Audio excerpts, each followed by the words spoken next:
What I've discovered is that the mind is a battlefield.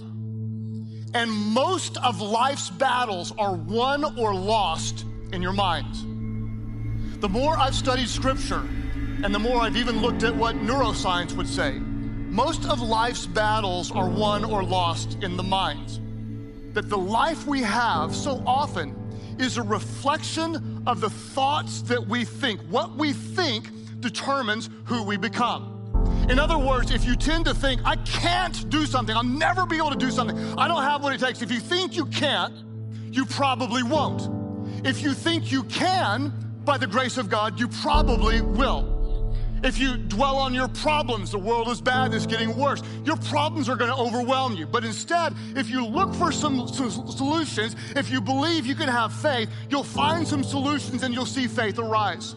You might think over and over again, I'm not good enough.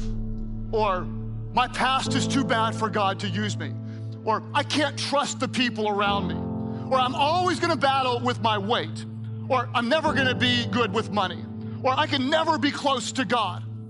If you believe a lie for long enough, you start to be impacted as if that lie were true. You get stuck in a rut. What we think about matters more than you can imagine.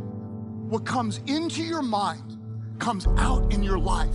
No matter what you do, or what you have, or who you know, or what you buy, or where you live, or where you travel. You cannot have a positive life when you have a negative mind. Why?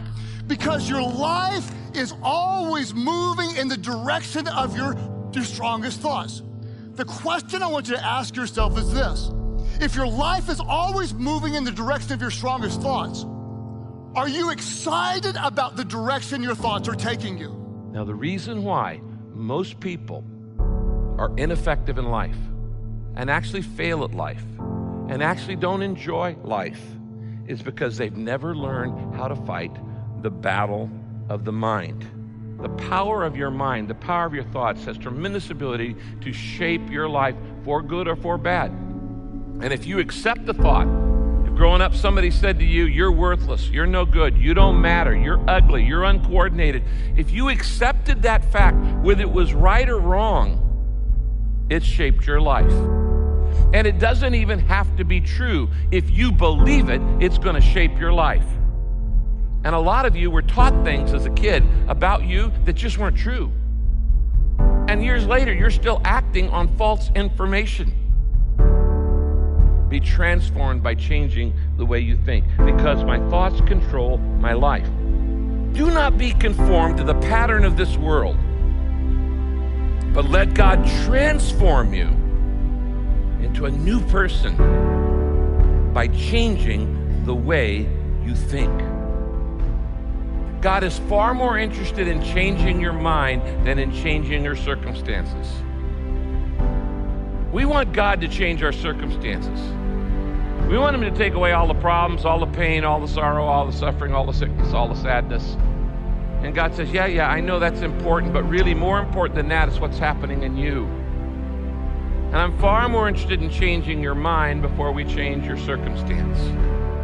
Because nothing happens in your life until you get the renewing of your mind. No transformation takes place. No change takes place in your mind or in your life until your thoughts begin to change.